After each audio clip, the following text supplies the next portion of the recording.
ఈ క్లాస్లో మనము స్మార్ట్ ఆబ్జెక్ట్స్ అండ్ రాస్టరైజ్ గురించి తెలుసుకుందాం. సో ఫస్ట్ నేను ఇక్కడ డాక్యుమెంట్ తీసుకున్నాను, బ్యాక్గ్రౌండ్. ఈ ఇమేజ్ అనేది నేను ఇక్కడున్న డాక్యుమెంట్లోకి షిఫ్ట్ చేస్తున్నాను. మోటూల్ తోటి ఇలా షిఫ్ట్ చేస్తున్నాను. ఈ లేయర్ని మీరు అబ్జర్వ్ చేస్తే ఇది నార్మల్ లేయర్ అనమాట. ఇక్కడ చూడండి, ఎలాంటి ఐకాన్ ఇక్కడ కనిపించట్లేదు. ఓకే, Ctrl+T అని ట్రాన్స్ఫార్మ్ తీసుకుంటున్నాను. ఇప్పుడు ఇమేజ్ని చాలా చిన్నగా చేస్తున్నాను. ఇంత సైజ్ అనేది తగ్గించేసాను. ఓకే, తగ్గించేసి ఇప్పుడు ఇక్కడ కన్ఫర్మ్ అనేది చేస్తున్నాను. కన్ఫర్మ్ చేసేసి మళ్ళీ ఇప్పుడు ట్రాన్స్ఫార్మ్ అనేది తీసుకుంటున్నాను, Ctrl+T అని. ఇప్పుడు నేను మళ్ళీ లార్జ్ చేస్తున్నాను.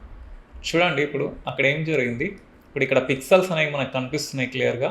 పిక్సెల్స్ అనేవి డ్యామేజ్ జరిగింది. చూడండి, నేను కన్ఫర్మ్ చేశాను. ఇమేజ్ అనేది బ్లర్గా అయిపోయింది. ఓకే, రీజన్ ఏంటంటే నేను ట్రాన్స్ఫార్మ్లో సైజ్ అనేది డిక్రీజ్ చేసి మళ్ళీ ఇంక్రీజ్ చేశాను.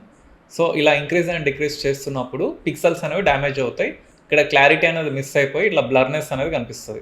ఓకేనా, సేమ్ ఇదే ఇమేజ్ని మళ్ళీ మనం తీసుకుందాం. ఓకే, సో సైజ్ అనేది ఇంక్రీజ్ చేస్తున్నాం.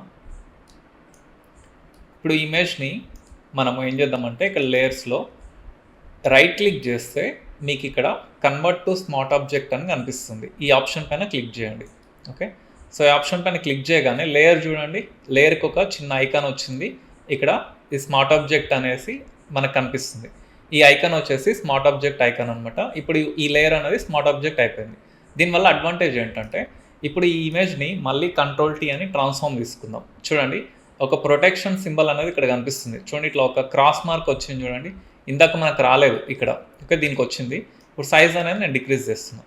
ఓకే, ఇప్పుడు కూడా కన్ఫర్మ్ చేస్తున్నాను. కన్ఫర్మ్ అయిపోయింది సైజ్ అనేది. మళ్ళీ ట్రాన్స్ఫార్మ్ తీసుకుంటున్నా Ctrl+T అనేసి. ఇప్పుడు నేను సైజ్ అనేది ఇంక్రీజ్ చేస్తున్నాను. చూడండి, సేమ్ క్లారిటీ. ఇక్కడ వన్ టైంకే మనం డిక్రీజ్ చేసి ఇంక్రీజ్ చేస్తే అక్కడ అందులో క్లారిటీ మిస్ అయింది. ఇక్కడ మనము ఎన్నిసార్లు చేసినా కూడా మనకు అందులో ఉన్న క్లారిటీ అనేది అస్సలు మిస్ కాదనమాట. సో ఇక్కడ ప్రొటెక్షన్ సింబల్ అనేది ఇలా కనిపిస్తుంది కదా, దీని అంటే స్మార్ట్ ఆబ్జెక్ట్లోకి మనం ఒక లేయర్ని మనం ఎందుకు కన్వర్ట్ చేయాలి అంటే అందులో మనకు పిక్సెల్స్ అనేది డ్యామేజ్ కాదు.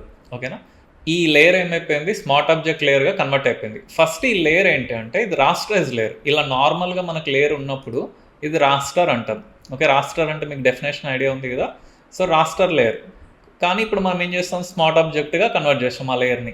ఈ లేయర్ని మళ్ళీ మనం రాస్టరైజ్ లేయర్గా చేయాలి అనుకుంటే రైట్ క్లిక్ చేసేసి ఇక్కడ మనకు రాస్టరైజ్ లేయర్ అని ఉంది, దీనిపైన క్లిక్ చేయండి. చూడండి, మళ్ళీ మనకు లేయర్ అనేది నార్మల్గా అయిపోయింది. ఓకే.